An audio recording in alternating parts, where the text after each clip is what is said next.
vous propose qu'on commence ce 27e Bourbier. Alors, comme d'habitude, je vais quand même me présenter pour ceux qui ne me connaissent pas. Donc, moi, je m'appelle Benoît Rosier, je suis cofondateur et CPO d'Advisory. Donc, ça fait plus de 10 ans que je fais du product management, hein. J'ai été entrepreneur tech, product manager, coach produit. Et puis, il y a 8 ans maintenant, j'ai monté Advisory avec mes deux associés Pierre et Martin.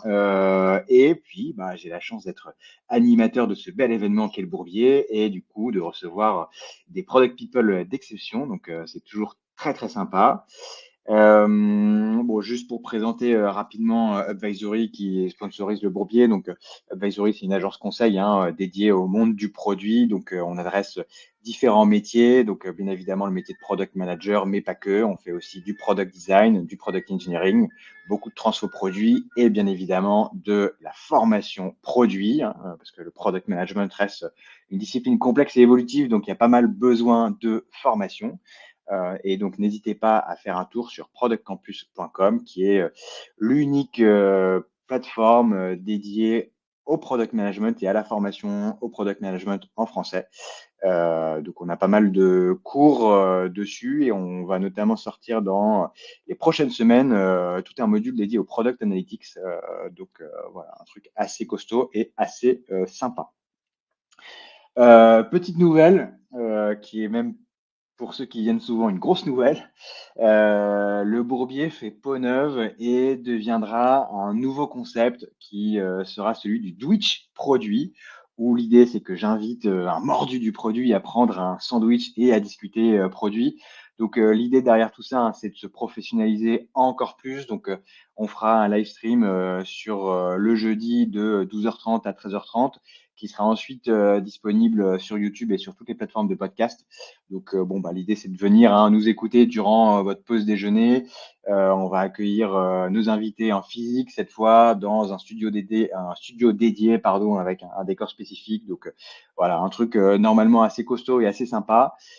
Et on débute officiellement le Twitch produit hein, début février avec Cassie Leroux, qui est CPO de Mail in Black et qui viendra nous parler du produit dans le monde de la cybersécu.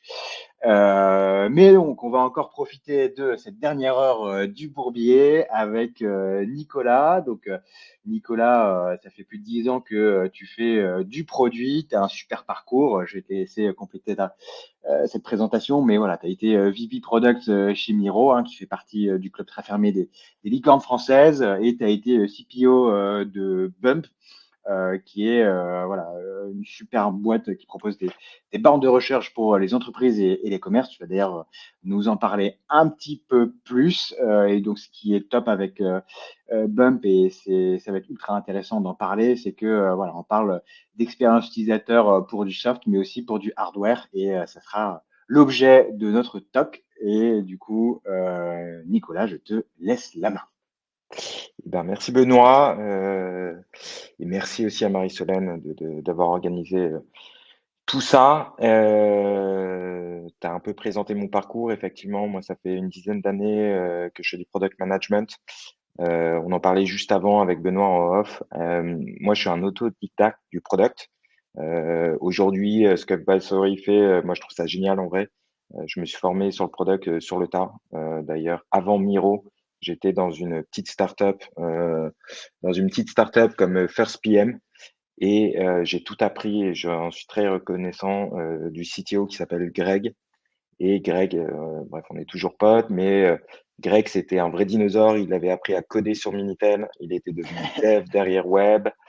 Derrière, il avait fait du produit, il a fait du market, il a fait CTO. Et maintenant, comme un bon, comme un bon tech, il est retourné coder entre guillemets dans son coin. Il fait de la dette et il veut plus manager. C'est un autre sujet que vous avez abordé récemment. C'est expert ou manager, c'est deux carrières complètement différentes. Bref, donc voilà. Donc c'est lui qui m'a formé. Puis après, j'ai appris sur le tas, véritablement beaucoup par l'expérience, aussi en échangeant avec le réseau beaucoup aussi et avec un peu de lecture. Voilà un petit peu. Aujourd'hui, je coach. Donc, je coach aujourd'hui 3 head of product. Donc, je les accompagne dans leur carrière sur différentes problématiques. C'est quelque chose qui me passionne véritablement. Je fais du freelance aussi sur une mission de product management, mais pas que, sur une mission aussi d'ESS, d'économie sociale et solidaire. Rien à voir, mais ça va recoller avec mon parcours en fait, où comme beaucoup, j'ai toujours cherché à avoir un peu plus de sens. J'ai fait une école de commerce. Sortant d'école de commerce, je voulais bosser en développement durable, ça n'a pas marché. Il y avait toujours cette petite graine en moi. Donc Bump m'a permis de m'en rapprocher, puisque Bump, la mission, c'est de faciliter la transition du thermique vers l'électrique pour réduire les émissions de carbone. Ça m'a permis de m'en rapprocher. Et aujourd'hui, la partie entrepreneur, j'ai un nouveau dada qui s'appelle l'eau douce, et je suis en train de réfléchir à essayer de résoudre un des nombreux problèmes, je ne vais pas vous faire peur du tout, mais un des nombreux problèmes qui existants ou qui se profilent sur l'accès et la disponibilité de l'eau douce. Voilà. Vous l'aurez compris, je suis très transition écologique. Voilà, un petit peu. Canon, canon. Et du coup, Nicolas, tu vas nous parler d'un bourbier spécifique que je te laisse présenter. Ouais, tout à fait. Bah, t'as fait une petite intro sur le sujet. Je t'en remercie. Donc moi, j'avais 8-9 ans d'expérience en product sur du SaaS, si on caricature, vraiment une expérience SaaS, même s'il y avait des liens avec le réel, mais c'était des liens qui étaient plus sur la logistique que de l'expérience utilisateur dans le réel. Et là, je me suis retrouvé dans une boîte donc, qui s'appelle Bump, qui est un opérateur de bornes de recharge. Ils financent, ils installent et ils opèrent des bornes de recharge avec un gros axe B2B. Et c'est là-dessus notamment qu'ils se distinguent d'un Electra que vous connaissez sûrement plus, puisqu'ils sont plus orientés B2C. Voilà. Mais je me retrouve dans le monde de la borne et on me dit, bah, t'es CPO, tout ça, créer une expérience utilisateur incroyable pour tous nos utilisateurs. Et là, en fait, on se retrouve à devoir créer du soft, mais qui se fonde sur du hardware. Et donc ça, c'est une première surprise. Bon, j'en avais conscience avant, mais je l'avais jamais expérimenté. Mais ça change beaucoup de choses. Et d'autant plus qu'en fait, dans des startups qui ont un pied dans les deux mondes, en général, c'est pas des industriels. C'est pas eux qui fabriquent le hardware. Donc, on se retrouve à devoir créer une expérience de fou tout en travaillant avec différents prestataires de hardware qui ont eux-mêmes des configurations différentes sur leur borne. Et c'est là la complexité du truc. J'ai mis le nez dedans, j'ai dit waouh. Et voilà. Et là, le but du jeu, c'est que je vous partage un petit peu ce que j'ai pu apprendre de cette expérience. Et si ça peut servir à certains d'entre vous, j'en serais ravi. Canon. Et peut-être juste pour ceux qui nous écoutent, donc peut-être quelques éléments sur Bump, c'est combien de personnes, l'entreprise a été créée quand, toi ton Ouais. rôle en tant que CPO c'était quoi? Est-ce que tu avais une mission spécifique? Ok. Très belle boîte. Bump, ça a été créé il y a 2 ans, je pense, grosso modo. Je suis arrivé, il y avait une vingtaine de personnes. Aujourd'hui, ils sont plus d'une centaine, je pense. Ça grossit très vite. Ce qui est intéressant, c'est du business qui nécessite beaucoup de cash, vous imaginez, puisqu'il faut acheter Mm. des bornes, hein. En fonction de la puissance de la borne, on peut monter à 50 000 euros la borne. Et derrière, il faut quand même casser des trottoirs, tirer des câbles, tutti quanti. Donc, ça Ouais, nécessite beaucoup de cash. Donc, il y a beaucoup de levées de fonds dans ce secteur. Bump a levé 180 millions il y a un an, grosso modo, un peu plus d'un an. Donc, ils ont les moyens de leur ambition. Ils ont une équipe très smart. Ils œuvrent pour quelque chose de vraiment important. Je pense qu'ils ont encore beaucoup de jobs ouverts. Je vous invite à aller voir. Voilà un petit peu. Le rôle du CPO chez BUM, c'était justement de être responsable de l'expérience utilisateur au global. J'en dis quelques mots, mais je reviendrai plus spécifiquement dessus dans quelques slides. Mais l'idée, en fait, c'est de permettre à quelqu'un de se recharger. Donc, ça veut dire, il faut que je trouve ma borne, il faut que je sache me brancher, puisqu'on est sur des utilisateurs novices de l'électrique principalement aujourd'hui. Faut que je puisse payer comme je veux, faut que ça rentre dans, si je suis un professionnel, faut que mon camion il soit chargé quand j'ai besoin de faire des livraisons. Il y a tout un tas de problématiques qu'on n'imagine pas quand on est en dehors de ce monde et vraiment qui sont palpitantes, sur lesquelles en fait il y a des pétroliers historiques, il y a du Total, Shell, toutes ces boîtes euh, qui rentrent lentement mais sûrement avec un énorme réseau mais qui ont une expérience très thermique. Et c'est là où ces petites boîtes ont vraiment leur chance, puisqu'elles sont beaucoup plus agiles. Et en fait, c'est pas pareil de conduire une électrique ou une thermique en termes d'usage, hormis le fait que ça déplace d'un point A à un point B. Derrière, la façon d'utiliser, de conduire, de mettre de l'énergie dans son véhicule, c'est pas la même chose. Et ça nécessite du coup une expérience utilisateur adaptée. Hmm. Ok, ok, super clair. Et du coup, tu vas nous parler des gros enjeux, des nouvelles règles du jeu, justement, de ce monde de la borne électrique. Ouais, je vais prendre un peu de recul là. De façon générale, ce slide, il est plus sur le produit hybride. Donc, un produit hybride, c'est une expérience utilisateur qui utilise à la fois le software et le hardware. Le but du jeu, en fait, c'est dans un premier temps, c'est d'utiliser le software pour améliorer l'expérience utilisateur du hardware directement.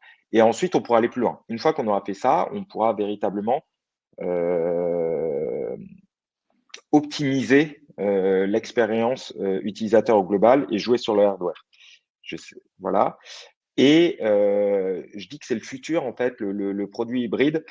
Ça a commencé il y a quelques années avec la domotique, mais maintenant, c'est en train de toucher toutes les industries. On peut prendre du coup la mobilité, il y a les bornes, mais il y a la voiture connectée.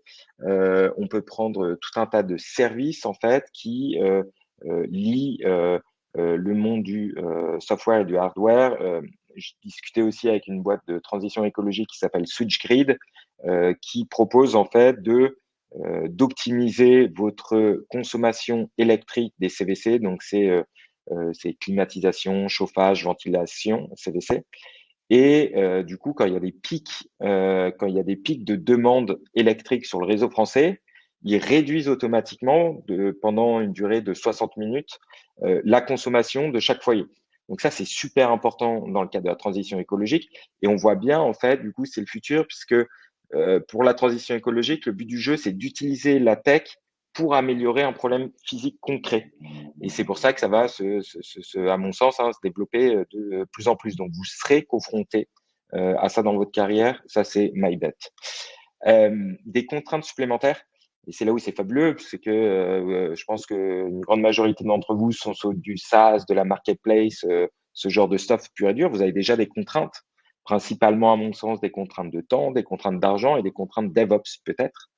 Voilà, le hardware, il a ses propres contraintes. Notamment, le hardware, c'est beaucoup moins agile. Quand je reviens sur les bornes, quand on crée une borne et qu'on installe une borne, on va pas dire ah ben on va sortir une nouvelle version et on change la borne en 2 secondes. Non, la borne elle est posée pour 10, 15, 20 ans. Il n'est pas question d'en changer à 50 000 balles la borne. Voilà, donc il y a d'autres contraintes à prendre en compte quand on crée l'expérience utilisateur. Et c'est pas que ça, puisque là ça ferait, c'est ce que je mets en dessous, mais 1 plus 1 égale 3. Il y a les contraintes du SaaS, il y a les contraintes du hardware. Et comme je le disais, dans ces petites startups hyper ambitieuses, elles n'ont pas la main sur le hardware. Donc, on doit en plus jongler avec des limitations ou avec une expérience utilisateur offerte par le hardware qui est différente de celle qu'on voudrait offrir. Donc ça, faut prendre ça en compte. Et c'est super intéressant, en fait, une fois qu'on a capté le délire. Troisième point là-dessus, c'est l'expérience utilisateur. Dans le SaaS, si on prend un outil SaaS, pur SaaS, l'expérience utilisateur, elle est limitée à du digital. Là, ce qui est intéressant, c'est que vous avez du digital et du physique véritablement. Et ça amène autant du coup de contraintes que j'ai énumérées dans les grandes lignes juste avant que d'opportunités. Ça veut dire comment est-ce qu'on change ces contraintes en avantage véritablement. Et du coup, ça rend le métier encore plus intéressant, encore plus challengeant, même si déjà sur le SaaS, il y a de quoi faire en termes de challenge. Voilà. C'est ultra intéressant. Merci beaucoup, Nicolas. Peut-être juste pour revenir un petit peu sur les tendances macro des produits hybrides, c'est vrai que le ressenti que on peut avoir, c'est que on a du mal un petit peu à sortir notre nez de notre smartphone et de notre laptop. Si tu regardes des initiatives comme voilà, je sais pas, l'Apple Watch, les Google Glass, les casques VR, tu vois, on a du mal un petit peu à changer de device. comment tu vois les choses, toi? Est-ce que justement, cette hybridité, elle se fait dans d'autres secteurs, dans d'autres domaines? Est-ce que c'est en train de, voilà, on est encore au début et c'est en train de s'accélérer ou voilà, comment tu vois un petit peu Ouais, justement le futur des devices dans notre monde au quotidien? ouais, je vais te répondre en deux temps. Premier temps, tu as cité la Google Glass, l'Apple Watch qui marche plutôt bien, j'ai l'impression quand même l'Apple Watch. Mais là, on reste sur en fait, sur des devices véritablement, mais qui ont une finalité «digitale» entre guillemets, OK? Mmh. Ça veut dire on te met encore plus de digital et en fait, quand tu es sur ton Apple Watch, c'est comme si tu sortais ton smartphone, tu checkes tes WhatsApp, tu checkes tes mails, voilà, tu restes dans l'univers Mmh. digital. Hem et c'est peut-être ça, peut-être que alors ça c'est moi très, je vais être très subjectif et ce que je vais dire n'engage que moi, mais par exemple, le métaverse, j'ai l'impression que pour l'instant, ça n'atteint pas ses ambitions annoncées par Facebook il y a 2 ans et j'ai envie de dire: «Heureusement» quoi, genre, vivons dans la vie quoi, dans le monde réel et qui est génial et au contraire, on passe trop de temps derrière nos écrans et tout, donc n'en rajoutons pas. Ça, c'est très personnel. Mmh. Mais voilà et le deuxième point, il est dire que, j'en ai parlé un petit peu, mais je pense que le but du jeu, ça va être d'utiliser la tech pour améliorer, le monde réel et Mmh. donc d'autres exemples, si tu veux, sur l'eau, du coup, en ce moment, je suis dans un délire, mais c'est pas un délire, je pense que je vais passer mes 10 prochaines années à réfléchir aux problématiques de l'eau, en tout cas, je l'espère, il y a notamment des compteurs connectés qui commencent à arriver. Je pense, si on fait un test aujourd'hui de les gars, combien vous consommez d'eau chez vous par jour? Juste chez vous, hein, c'est super simple. Sauf ceux qui sont un peu intéressés, personne n'en a aucune idée. Et donc Mmh. voilà, donc ça va servir, ça va commencer avec des choses comme ça. On va installer un compteur connecté qui va permettre de dire: «Ah, tu as pris ta douche, tu as consommé tant, tu t'es mis un objectif de temps, ça va te coûter tant». Un peu comme Linky pour l'électricité. On commence, il y a des solutions qui s'appellent HelloWatt, je vous invite à les télécharger, qui te permettent de suivre ta consommation en temps réel, de voir, sur quoi, tu crames le plus en électricité, qui te donnent des pistes pour réduire ta consommation, ce genre de choses. Voilà. De toute façon, on va devoir faire des efforts et je pense qu'il vaut mieux accompagner ces efforts et que la tech est un super moyen. Dans ce cadre de la Mmh. transition écologique, je pense que ça va que boomer, ouais. Ouais, ouais, donc c'est intéressant ce que tu dis. En fait, effectivement, le hardware vient plus en complément de l'expérience digitale qu'en remplacement de l'expérience digitale, parce que c'est vrai que on est tellement habitué à utiliser nos smartphones, nos applications web que c'est compliqué de remplacer ces expériences-là, quoi. Ouais, il s'agit pas de les remplacer. Je pense qu'elles sont complémentaires. Il s'agit au Mmh. contraire de les sublimer toutes les 2 de tu as du hardware, en général, ton hardware maintenant, il est tout le temps connecté. Un hardware, si tu veux le configurer jusqu'à maintenant, et ben, il faut aller sur le lieu, par exemple sur les bornes, il faut aller sur la borne, il faut, ouvrir l'écran de configuration, dire: «Il faut faire ça, ça et ça» et en fait, le software te permet de le faire à distance, par exemple. Mmh mh. Voilà, donc c'est comment supprimer les 2 et à l'inverse, tu es une application pour la mobilité électrique, c'est super cool de pouvoir communiquer notamment avec, les bornes, quel que soit le prestataire, pour récupérer leur localisation, leur prix, leur disponibilité et du coup, toi, offrir un meilleur service, à tes conducteurs qui utilisent ton application, qu'ils arrivent, sur une borne de recharge, qui soit disponible pour eux, que ça soit la bonne borne et bam, ils branchent et c'est parti. Mmh. Donc Mmh. OK. les 2 peuvent se sublimer. Super Et du transition pour coup, le prochain slide, ouais. et pour les product managers qui nous écoutent, si on se dit qu'effectivement, ça va devenir une tendance, de fond importante des prochaines années, de gérer du produit hybride, quelles Mmh. conséquences ça a pour eux? Quels conseils tu peux leur donner? Est-ce que, voilà, il faut, réfléchir à des nouvelles choses, se former à des nouveaux sujets? Comment tu vois l'impact justement de ces évolutions sur le job de product manager? Ouais, tu devances un peu mes propos, mais je vais ajouter quelque chose que, j'avais pas prévu de dire, c'est, sur le product manager SaaS, on peut avoir différents types de profils, hein. On peut avoir des profils pour à mon sens qui sont, je caricature plus UX, donc qui ont une Mmh. sensibilité expérience utilisateur directement et c'est toujours intéressant dans une équipe d'avoir aussi, couvrir les différents aspects du product management, product manager pur, hein, pas les autres métiers et d'avoir des product managers tech, grosso modo, Mmh. qui comprennent la tech, qui codent les samedis, dimanches puisque ça les fait marrer et qui comprennent les problématiques des devs. Je pense que ça va être pareil, dans le produit hybride. Ça sera Mmh. intéressant, d'avoir des product managers ingénieurs véritablement, entre guillemets, et qui comprennent comment fonctionne une borne de recharge, si c'est la borne de recharge, comment fonctionne un compteur Linky véritablement. Voilà, il faudra creuser cet aspect, pas dev, mais ingénieur véritablement, je pense. Ok, ok, super clair. Super clair. Et du coup, on va effectivement aller à la slide suivante. Ouais, voilà. Et ben ça, c'est le problème. Donc, je vais passer dessus rapidement puisque on en a bien parlé déjà. Le but du jeu, c'est on a des contraintes hardware qu'on maîtrise pas. Comment on en fait des avantages? Voilà. Tout ça, Hmm, c'est l'objectif. C'est comment on gère ces nouvelles contraintes à court terme, à moyen terme et à long terme. Puisqu'on peut pas tout faire d'un coup. Et une nouvelle fois, gardez bien en tête que le software, la magie du software, c'est on veut changer quelque chose. Potentiellement, il s'agit, la temporalité, c'est un jour, une semaine, 2 semaines, grosso modo. Ça va vite et bam, on fait une mise en prod et c'est parti. Là, dans le hardware, c'est pas pareil. Donc, ça demande plus d'anticipation que dans le software. hmm, ok. Voilà. Donc, le problème, c'est prendre en compte le hardware pour sublimer l'expérience utilisateur. Et donc, moi, j'ai distingué différentes temporalités, différentes solutions qui s'inscrivent dans des temporalités différentes. Et je vous propose de revenir dessus rapidement. À court terme, on a besoin de se focus et peut-être encore plus que dans le SaaS. Dans le SaaS uniquement, entre guillemets.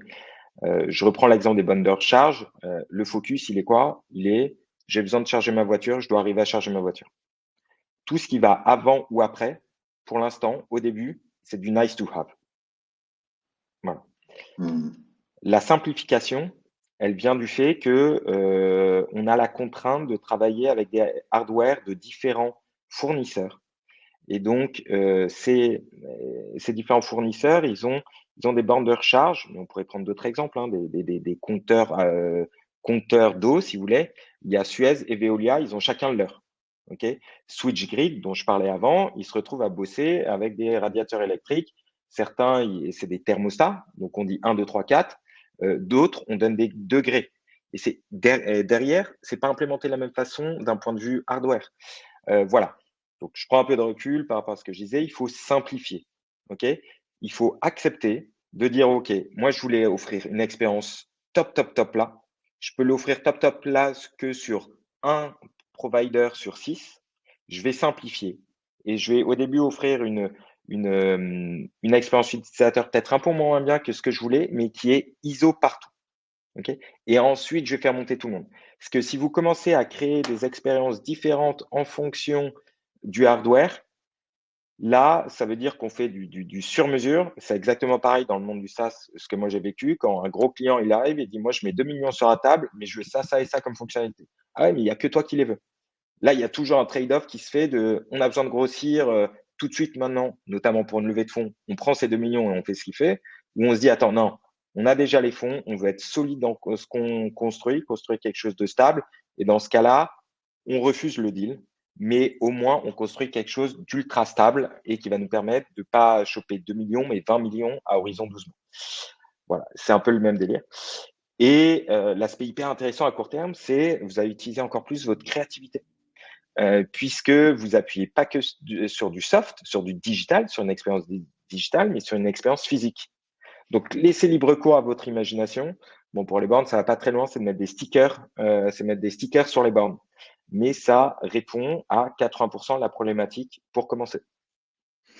Et ça sera le cas pour tout ce qui touche au hardware. Vous avez un autre monde pour jouer, en fait. Et ça, c'est quand même super cool. hmm, À moyen terme. Donc court terme, grosso modo, c'est, je parle en quelques semaines, hein, en quelques jours, en quelques semaines. Moyen terme, je suis plus à, un trimestre déjà. hmm.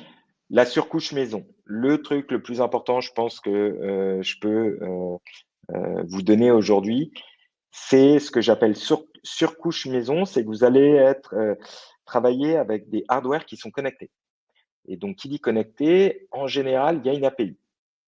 Et donc, le but du jeu, ça va être de réduire les contraintes physiques en utilisant l'API. OK? Donc, ça veut dire, par exemple, j'ai besoin de configurer le prix de mon électricité que je vends sur mes 1200 bornes. J'ai plus besoin d'y aller en physique. J'ai développé une surcouche qui me permet, moi, dans mon logiciel en interne, de dire, bah, le prix, c'est plus 0,60 le kilowattheure, c'est 0,50. Je fais Enter et je change le prix partout. Sinon, jusqu'à maintenant, on devait envoyer des gens, véritablement, qui allaient sur les bornes changer les prix. Donc, Hmm. insane, c'est pas du tout scalable. Donc, la surcouche maison, elle va vous permettre de répondre à plein de problématiques qui vont se poser, notamment de scalabilité, mais aussi d'expérience utilisateur. La collaboration, c'est nous, moi, je travaillais main dans la main avec les fournisseurs de bornes de recharge. C'est des gens qui viennent de l'industrie. Ils ont une expertise clairement qu'on n'a pas, mais sur l'expérience utilisateur, ils ont pas notre expérience. Ils sont moins fins sur l'expérience utilisateur que nous. Donc, le but du jeu, c'est moi, je travaillais sur leur roadmap avec eux. Donc, grosso modo, je faisais changer leur roadmap véritablement pour améliorer leur expérience utilisateur. Eux étaient contents puisque derrière, ils le vendaient à tout un tas de clients, grosso modo. Et moi, j'étais content puisque ça m'assurait que dans 3 mois, en fait, je pourrais offrir telle expérience utilisateur que j'avais choisi moi. Donc, vous pouvez vous appuyer sur ces personnes. Sélectionner. Et c'est là où le rôle du produit est hyper intéressant. C'est dans des boîtes qui s'appuient sur du hardware, le rôle du produit, c'est l'expérience utilisateur globale, donc le physique aussi, donc le hardware. Ça veut dire que vous allez aider à choisir les prestataires hardware avec qui on va travailler. Et qu'il y a plein, dans les bandes de recharge, par exemple, il y a plein de critères qui rentrent en compte, forcément le coût, il y a le service après-vente de maintenance, en fait, il y a les pièces détachées, il y a tout un tas de critères ingénieurs, véritablement, mais il y a aussi l'expérience utilisateur qu'ils offrent et de ce qu'on va pouvoir en faire. Donc, vous allez avoir, en tout cas chez Bump, le product avait du poids pour choisir tel ou tel provider de borne. Participer, n'était pas tout seul décisionnaire, bien évidemment, mais c'est quelque chose dans le software qu'on va moins retrouver. Les prestats, au product, vous avez la main sur certains types de prestats, mais ça a moins d'impact que dans ces boîtes-là où en fait vous avez la main sur les prestats clés véritablement. À long terme, du coup, qu'est-ce qu'on peut faire? À long terme, là, on est sur potentiellement plusieurs années. Et là, j'insiste, puisque du coup, on voit quand même ce que ça apporte aussi de bosser sur un produit hybride, c'est ça change de temporalité. Quand dans le monde du software, on dit plusieurs années, moi je dis OK, tu sais quoi, on se reparle dans 6 mois déjà et on voit où on en est, on voit comment le marché a évolué, tutti quanti. Là, non, il faut beaucoup plus anticiper. Voilà. Donc normaliser. Normaliser, ça veut dire faire émerger des normes. Par exemple, vous avez vu, ça fait beaucoup de bruit. Il y a, je sais pas, 5-10 ans, l'Union européenne avait dit, et ben maintenant, il y a qu'un seul type de chargeur pour les smartphones. OK? Ça a mis vachement de temps à arriver. Ça y est, c'est le cas. Même Apple, je crois, va devoir s'y conformer ou s'y conforme avec le nouvel iPhone, je sais plus, mais bref. Voilà.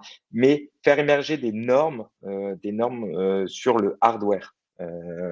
Et ça serait très bon dans le monde des bornes de recharge où il y a plein d'acteurs différents qui offrent des expériences utilisateurs différentes. Du coup, les conducteurs peuvent être un peu perdus s'ils passent de Bump à Electra, à Total, à Shell sur de l'électrique. Et c'est dommage, puisque c'est des freins pour favoriser cette transition. Voilà, donc on peut appeler ça en fait du lobby véritablement, mais sur ce genre de problématique, ça vaut le coup. Et ensuite, remonter la chaîne de valeur. Remonter la chaîne de valeur, ça veut dire que Bump aujourd'hui, qui finance, installe et opère des bornes, Bump pourrait dire, eh ben, moi, je vais aussi rapatrier tout ce qui est les écrans des bornes chez moi. Je vais prendre mon API et vous allez m'ouvrir, et on dit aux fabricants de bornes, en fait, ce qu'on va faire, on vous achète les bornes, mais l'écran, on va le contrôler nous. Jusqu'à maintenant, c'est les producteurs, c'est les fabricants de bornes qui dessinent l'expérience utilisateur de l'écran sur les bornes. Et on va dire, bah non, en fait, on va le faire nous, avec une API. Donc, on remonte petit à petit la chaîne de valeur des bornes, grosso modo. Hmm. Voilà ce que j'ai pu apprendre de mon expérience chez Bump. Ouais, super intéressant, Nicolas. Peut-être une première question, plutôt d'un point de vue méthodologique. Mm, Quand tu travailles sur du hardware, Est-ce que tu peux finalement travailler en mode produit? Parce que, tu vois, si je prends, la dynamique de test and learn, comme tu le dis, hein, c'est très compliqué de faire du test and learn quand tu vas, construire, des bornes parce que, bon, bah, voilà, faut définir à quoi va ressembler ta borne. Ensuite, faut rentrer dans un process industriel où, on va construire les bornes. Ensuite, on va distribuer les bornes. Donc, effectivement, tu peux pas faire ta mise à jour, entre guillemets, ta borne, toutes les semaines. Donc, est-ce que, enfin, voilà, sur d'un point de vue méthodologique, du coup, on est plus, de ce que je comprends, sur une dynamique projet ou on peut quand même mettre en place un peu de bonnes pratiques produits? Enfin, comment tu vois les choses quand tu travailles sur du hardware en tant que product manager? Ouais, c'est une très bonne question. Première partie de réponse, c'est, sur le software, tu vas continuer à être en méthode agile, si on peut caricaturer ça comme ça, très clairement. Et sur la partie, hardware, non, c'est plus du projet. Au sens je reviens une nouvelle fois à la temporalité qui est pas la même. Mmh, OK. OK, ça marche. Et du coup, bon, on a déjà quand même pas mal de questions, mais Mathilde, justement, nous demande si, dans cette configuration, tu dois effectivement t'entourer avec des experts, qui vont peut-être être plutôt des experts projets, sur la construction, les appels d'offres, la gestion des contrats. Du coup, on doit s'entourer quand on est product manager d'experts projets sur ce type Mmh, de produit? mmh. C'est une très bonne question. Donc du coup, moi j'avais pas, c'est pas moi qui signais les contrats d'achat de bornes. Je participais, aux négociations, au choix du prestataire, mais in fine, c'était, le CEO qui signait en bas et qui s'engageait. Mais c'est une très bonne question de je ne sais pas qui, Mathilde. au sens où, effectivement, on s'est rendu compte qu'en fait, ça faisait trop pour le produit, de gérer l'expérience du digital, l'expérience physique et en fait, les bornes, au début, ça a été le CTO qui l'a géré puisqu'il y avait pas de product. Ensuite, il m'a refilé la patate et ensuite, on a commencé à staffer encore plus les opérations. Les bornes, en fait, quand on est sur du hardware, ça impacte pas que l'expérience utilisateur, mais ça impacte aussi les opérations, par exemple. Ça impacte aussi la finance, de comment on bill. Ça impacte tout le monde. Donc, quand je partais, l'idée, c'était de mettre une personne responsable de la relation avec les prestataires de hardware, avec les fournisseurs de hardware. Ce qui est un métier hyper dur puisque transverse, le product est transverse, hein, de façon générale dans le monde du soft. Mais alors la personne qui est chef de projet pour gérer la relation avec les prestataires hardware, faut toucher à tout. Mmh. OK, OK. Et justement, il y a une autre question de Mathilde, sur cette collaboration. Tu vois, est-ce que, parce que bon, parfois ça peut être un peu 2 mondes différents parce qu'on a des modalités de fonctionnement, et des modalités méthodologiques différentes.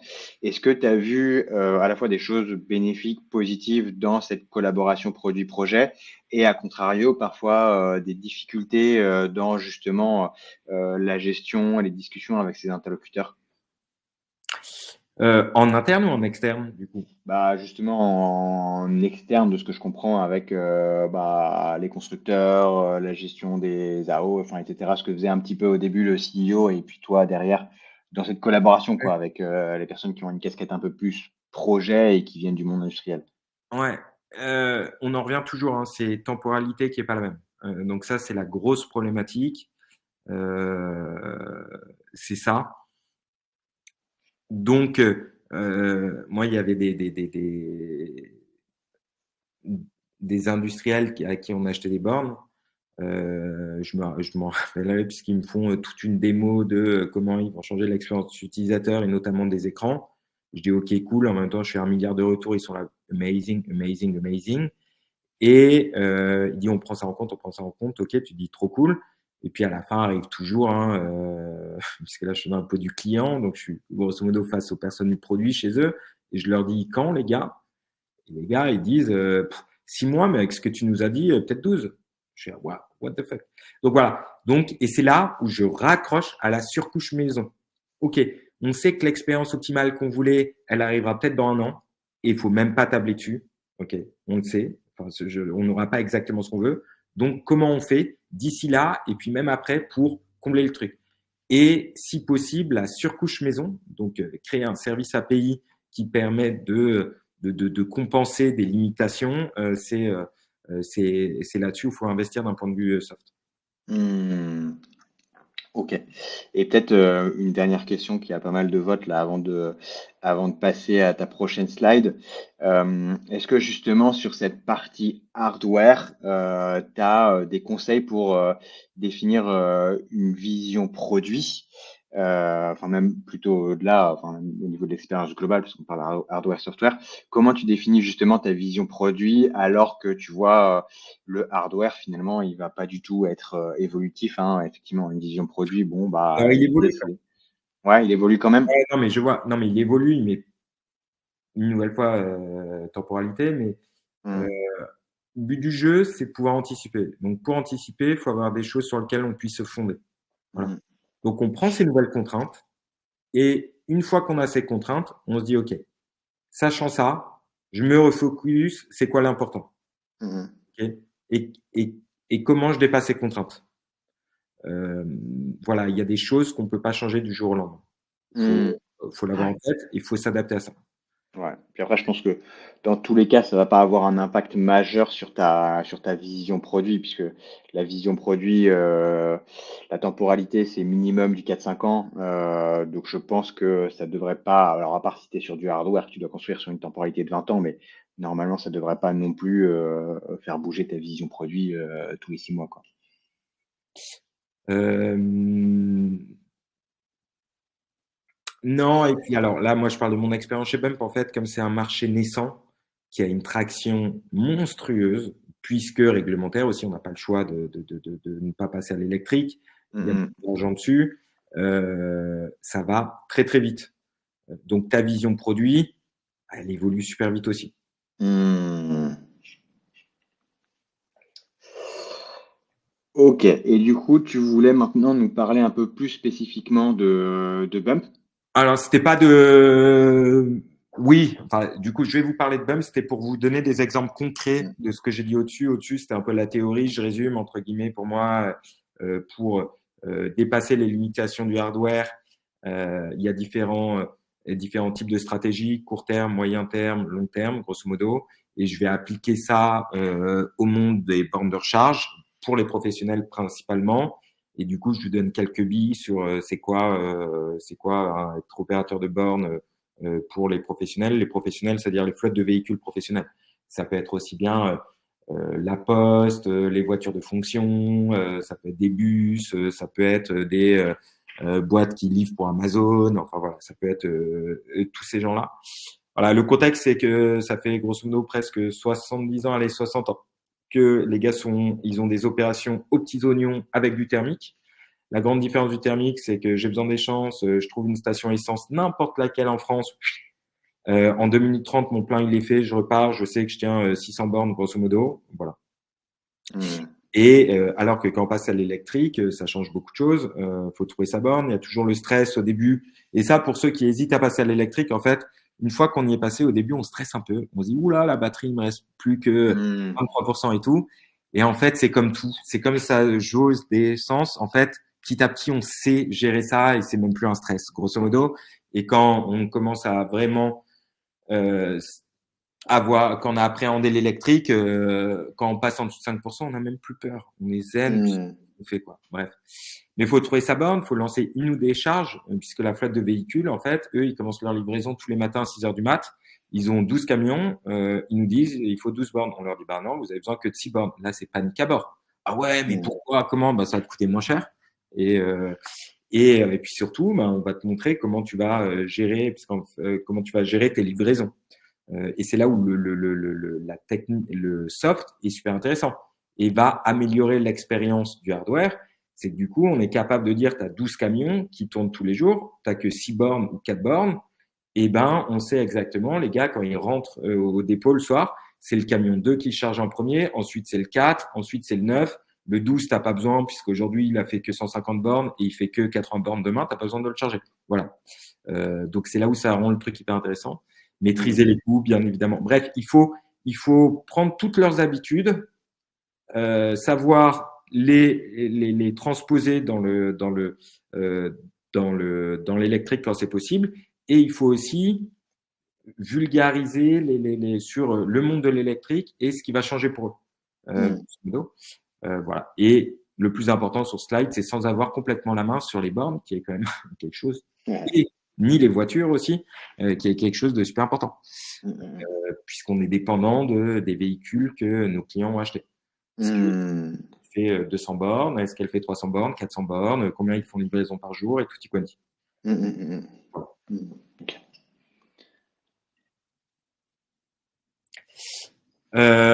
Donc là, j'ai repris le slide et du coup, j'ai mis pour chaque type de solution, en fait, j'ai essayé de mettre un cas concret. J'en ai parlé de certains à court terme. Grosso modo, en fait, j'avais anticipé, hein, le focus, c'est pouvoir recharger au début, le reste, on s'en fout. Mais ce qui va arriver plus tard, c'est qu'aujourd'hui, par exemple, il n'y a pas de taxe.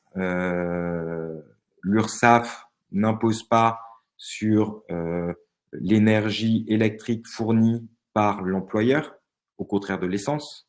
L'essence, en fait, l'État, il y a une taxe pour les entreprises quand elles font plein d'essence de leurs véhicules, pas sur l'électrique aujourd'hui. Ça va arriver un jour. Mais voilà, et législatif, au début, on était là, on parle là-dessus. Non, les gars, on se focus sur déjà charger la voiture. Pour l'instant, il n'y a pas de problème à ce niveau-là. Voilà, de quoi j'ai pas parlé. En fait, j'ai parlé, je pense, de beaucoup de choses. Dites-moi, mais en fait, j'ai Ouais, bah écoute, si tu veux, je peux reprendre des questions parce que j'ai encore quelques questions que je t'ai pas posées. Il y a une question de Joséphine encore sur justement la collaboration entre ces deux mondes. Je pense, tu vois, donc peut-être ton équipe produit qui se concentrait plutôt sur la partie soft et tu vois les équipes plutôt hardware qui construisaient les bornes. Donc tu en as parlé, hein, c'est les Alors, ils étaient modalités de pas chez Volvo. fonctionnement. Et Hmm. ces équipes qui construisent les bornes, c'était des prestataires. Ouais, Je sais pas si, ouais. mais ouais, ça c'est clair. Mais tu vois justement, comment tu faisais pour optimiser la collaboration? Parce que là, effectivement, tout à l'heure, on parlait d'API. C'était important justement d'arriver à se plugger sur les bornes et à transmettre l'info, tu Ouais. vois, sur la partie soft. Euh, comment justement t'arrivais à optimiser la collaboration entre les deux? Parce que toi, quand tu bosses sur un produit, bon bah, tu es sur une temporalité courte. Tu te dis bon bah vas-y, j'aimerais bien pousser ça en prod dans les 3 prochaines semaines, mais quand tu bosses sur du hardware, comme tu disais, ta temporalité, c'est peut-être du 4 ans, quoi. Donc, comment tu arrives à optimiser justement cette collaboration entre parfois deux mondes qui ont du mal à se comprendre? Bah, d'abord, en interne, en fait, nous, ce qu'on avait fait, c'est que on avait établi un cahier des charges de une borne pour chaque équipe, que ça soit sales, que ça soit product, finance, ops, customer support, grosso modo. On avait chacun défini des critères de dire, bah, moi, la borne, faut qu'elle fasse ça, ça, ça, ça et ça, grosso modo. Ok. Hmm. Ensuite, on avait priorisé tout ça, bien évidemment. On avait trouvé des quick fix quand on savait que ça serait jamais ou tutti quanti, grosso modo. Et ensuite, on partage ce document avec le prestataire de borne de recharge. Et on lui Hmm. dit, toi, tu te situes, enfin, on lui demandait de le remplir d'ailleurs, de dire je fais pas, je ferai en janvier 2025, en mars 2024, si tu veux. Et à partir de ça, on commençait à engager des discussions. Je ne sais pas si ça répond à ta question ou pas. Moi, je pense que ça répond à la question, mais du coup, Joséphine, n'hésite pas à nous dire par chat si tu veux avoir des éléments en complément. Peut-être une autre question qui est intéressante, c'est celle de Nicolas, et je vais me plugger un petit peu à la question de Nicolas. C'est justement comment tu fais pour faire de la discovery sur du hardware. Donc Nicolas nous pose la question, est-ce que tu as des outils pour obtenir des retours utilisateurs où il faut être créatif? Et une autre question de Mathilde, comment avez-vous testé vos bornes avant de valider la commande? Est-ce que vous avez organisé une phase pilote? Donc voilà, je pense qu'il y a un peu des questions justement autour de cette discovery sur du hardware. Est-ce que c'est foncièrement différent de ce qu'on peut faire sur du soft ou il y a quand même des choses qui sont un peu similaires? Alors, sur la partie discovery, ça change pas fondamentalement. Le Ok. sujet, c'est, à mon sens, hein, moi, quand je fais de la discovery, c'est sur une problématique liée à l'utilisateur. Et je me dis, OK, Est-ce que, un, c'est un vrai problème et deux, comment on pourrait le résoudre? En fait, voilà. Et du coup, là, c'est exactement pareil. Est-ce que c'est lié à l'expérience utilisateur? Donc, je prenais par exemple avant le slide d'avant, par exemple, où je mettais, où je vous expliquais que un utilisateur, faut qu'il un client qui a une flotte de véhicules professionnels, faut qu'il soit capable de recharger, que tous ces camions soient capables de faire leur tournée tous les matins à 6 heures du matin. OK? Et derrière, je me dis, OK, mon problème, c'est ça. Et comment je vais le résoudre? Donc, je faisais de la discovery, de savoir grosso modo dans les grandes lignes sur est-ce qu'on fait les boins et on installe autant de bornes que il y a de camions. Mais en fait, le ROI de ça est con, enfin, est négatif. Qui plus est, pour la transition écologique, c'est un peu bourrin et ça va pas dans le sens de ce qu'on veut faire, quoi. On veut maximiser l'usage des bornes. C'est d'ailleurs le mec qui va remporter le marché des bornes, hein, qui va se concentrer massivement à horizon 3-4 ans. C'est celui qui aura des bornes qui tournent. Une borne qui tourne, c'est une borne qui recharge. Hein. Voilà. Donc, je reviens. Moi, j'ai une flotte de 12 véhicules. J'ai besoin qu'ils soient prêts à partir tous les matins à 8 heures et à 6 heures du matin et qu'ils aient assez d'électricité dans leur batterie pour faire leur livraison. Je veux pas que mes opérations s'arrêtent. Ça, c'est ma grande peur. Que je puisse pas livrer mes colis puisque mon camion, il est pas chargé. Et donc, ma discovery, c'était là-dessus. Le problème, c'est ça. C'est comment je réponds à ce problème. Et derrière, en fait, c'est intéressant puisque du coup, ça mêle les problématiques hardware. Genre, en combien de temps je peux recharger, quelle borne, est-ce que j'en mets une par véhicule ou pas. Et ça interroge aussi des problématiques software de est-ce que le software est capable de répondre à ce problème tout seul ou avec le hardware. En s'il était capable d'y répondre tout seul. Voilà. Est-ce que ça Mais répond à la question sur la discovery? Dire grosso modo, ma conclusion, c'est dire la discovery, c'est un peu la même. Et du coup, ça doit. Est-ce que tu n'as pas quand même une pression supplémentaire sur ta discovery? Parce que nous, c'est vrai que dans le monde du soft, bon bah, on émet des hypothèses, on essaye de les dérisquer, on pousse la fonctionnalité. Dans les faits, si ça fonctionne pas, on quitte la fonctionnalité et c'est pas grave, on passe à autre chose. Là, c'est vrai que sur du hard, tu vois, si tu t'es trompé dans ta discovery et que tu as identifié les mauvaises problématiques, une fois que tu as sélectionné les prestataires pour les bornes, que tu as commencé à distribuer les bornes, etc., le retour en arrière, il est plus chaud, quoi. Tout à fait. Tout à fait. Mais pour moi, tu vois, donc je suis d'accord avec ça. Je compléterai en disant, mais ça rend du coup la discovery encore plus intéressante. Ouais, c'est clair. Et je reviens à la créativité dont je parlais. C'est qu'en fait, on peut jouer sur deux tableaux, pas que sur un tableau. Donc, on peut pas gagner sur tout, effectivement. Hmm. On perd en agilité, mais on gagne en créativité. Voilà. Donc, Hmm. Non, mais du coup, c'est vrai que ça rend la discovery encore plus importante parce que, bon, faut dérisquer à fond tes hypothèses, quoi. à fond, à fond. Après, ça n'empêche pas on fait quand même beaucoup de tests. Hein. C'est pas Ouais, ouais. genre, ils ont rempli le cahier des charges, ils ont plus de points en bas, on part avec eux. Non, les gars, vous savez Hmm. quoi, vous allez nous filer une ou deux bornes. Nous, on va les tester Hmm. chez des clients tests pendant 3 mois et ensuite, on t'en commande 150. Hmm. Pas 200 bornes à 25 ou 50 000 balles la borne avec un fichier Excel. Hein. On va tester, Hmm. genre, est-ce que ça communique bien? Est-ce qu'on arrive à lancer les charges? Est-ce qu'elles s'interrompent? Donc, on dérisque aussi de cette façon-là, si tu veux. Pas juste de Hmm. la discovery, à discuter avec des clients, à discuter avec des prestataires. On est dans le concret aussi. Et c'est ça qui est Hmm. cool pour les produits hybrides. Enfin, moi, une des raisons pour lesquelles j'avais accepté de rejoindre Bump, c'était le côté concret, quoi. Ouais. Ça m'intéressait. Hmm. Ok, ok, super clair. Il y a une question d'Eliott autour de la user journey et moi j'avais aussi ouais, une question un peu similaire hein, sur la partie experience mapping. C'est vrai que du coup dans ta user journey, tu prends bien évidemment en compte toute la partie expérientielle sur le hard et pas uniquement sur le soft parce que c'est vrai que on a tendance parfois à construire trop des user journey où ça commence quand tu arrives sur le produit et ça se finit quand tu quittes le produit digital, j'entends. Là, du coup, tes user journeys sont beaucoup plus larges et tu prends en compte beaucoup plus d'éléments dedans, je suppose. Ouais, mais d'ailleurs, je pense qu'il faut avoir conscience que c'est un produit hybride, mais il faut pas faire une fixette là-dessus. Je m'explique. Ce qui compte, c'est l'expérience utilisateur. Hmm. Et donc, à quel problème on répond, comment on y répond, et du coup, on découle son expérience. Et il y a différentes étapes, et de temps en temps, c'est que du hardware, de temps en temps, c'est que du software, de temps en temps, c'est les deux. C'est pas ça. Hmm. On s'en fout, en fait. L'utilisateur, il s'en fout que ça marche bien puisqu'il ait une application ou qu'il ait un badge RFID. Rien à foutre de Hmm. ça. Lui, il veut que ça marche.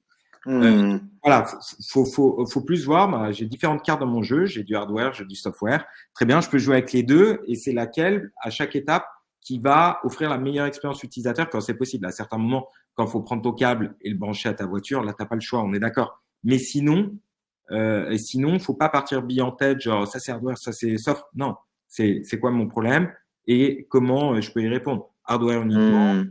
software, un mix des deux, voilà un petit peu. Et Hmm. du coup, c'était ta question puisque j'ai répondu à côté, je crois quand même.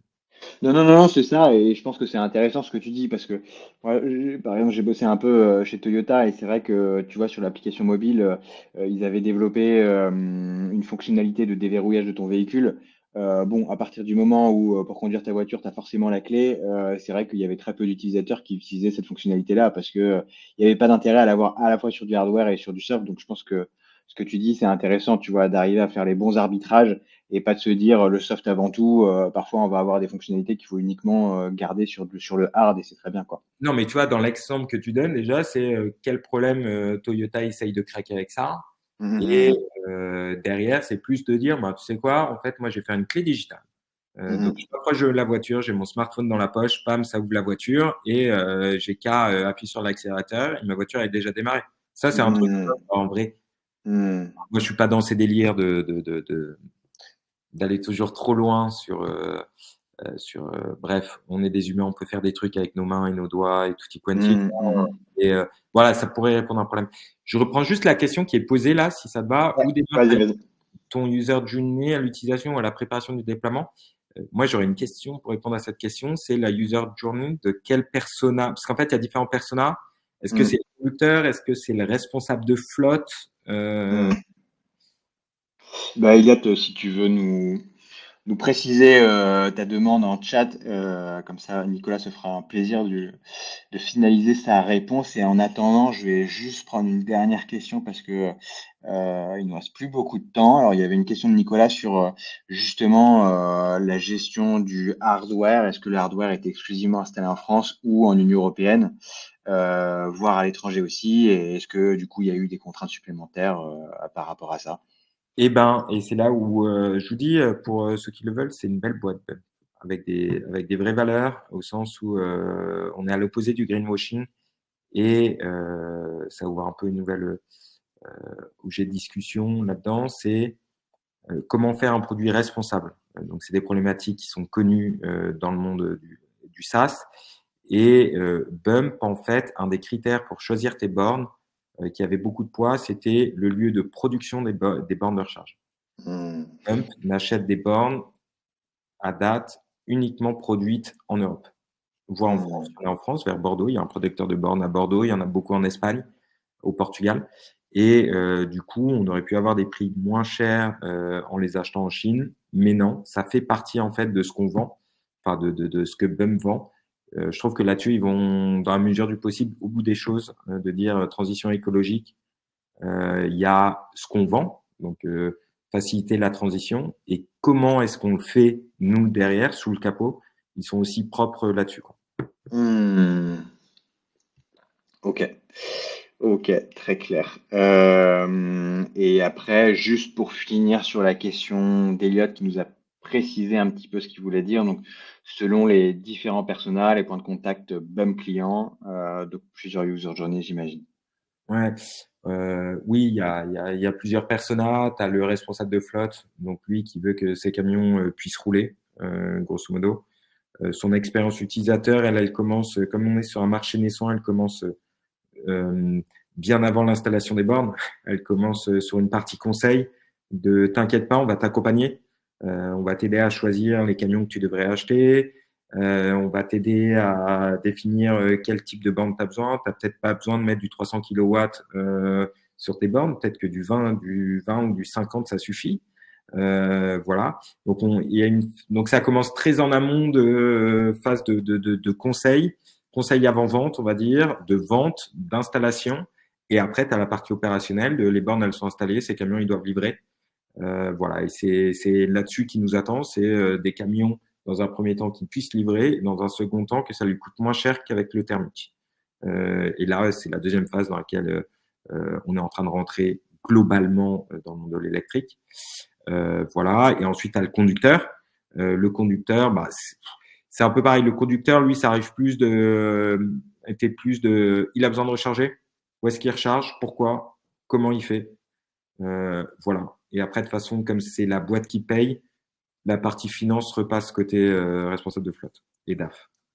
Ok, super clair, Nicolas. Il est 13h59. On va clôturer du coup ce bourbier. Donc, je te laisserai nous dire le petit mot de la fin, Nicolas. Et puis, du coup, grosse pression parce que c'est la fin de ce bourbier, mais c'est la fin de tous les bourbiers. Ouais. Donc, je sais pas si tu as un petit mot de la fin à nous dire, Nicolas, par rapport à ce sujet ou... La fin, bah, c'est la fin du bourbier, c'est le début du Dwitch. Oui. Voilà, le début d'autre chose. Ça va être encore mieux puisqu'il y a du physique. Donc, c'est toujours mieux le physique. Et pour aller titiller Upvisory, moi, ma question, c'est est-ce que si on est à côté des studios, on pourra venir dans les studios pour rendre le truc encore plus vivant et pouvoir discuter potentiellement, prendre un café après avec le gars? Ouais, carrément, c'est l'objectif et c'est pour ça qu'on fait ça. On va à chaque fois installer un certain nombre de places, alors en fonction de la taille de la salle, mais je pense qu'on aura voilà, une vingtaine de places pour les personnes qui souhaitent venir en physique et discuter avant et après avec bon, l'interlocuteur, l'invité produit ou moi. Donc, ouais, bah, carrément, c'est l'objectif et je pense que ça va être assez sympa Trop pour cool. nouer des liens. Du coup, le studio, il est à Paris, à Lille? À Paris. Et effectivement, si on a quelques personnes à Lille, peut-être qu'on fera aussi quelques éditions à Lille, parce qu'on a les bureaux aussi à Lille. Excellent. Et ben, merci beaucoup en tout cas de m'avoir Merci reçu. Nicolas, Merci c'était à tout le monde. canon, super intéressant. Et puis, bah, du coup, on se retrouve tous en février pour le Twitch produit. Merci Nicolas, merci à tous. Merci. Au revoir. Alors, au revoir, bonne journée.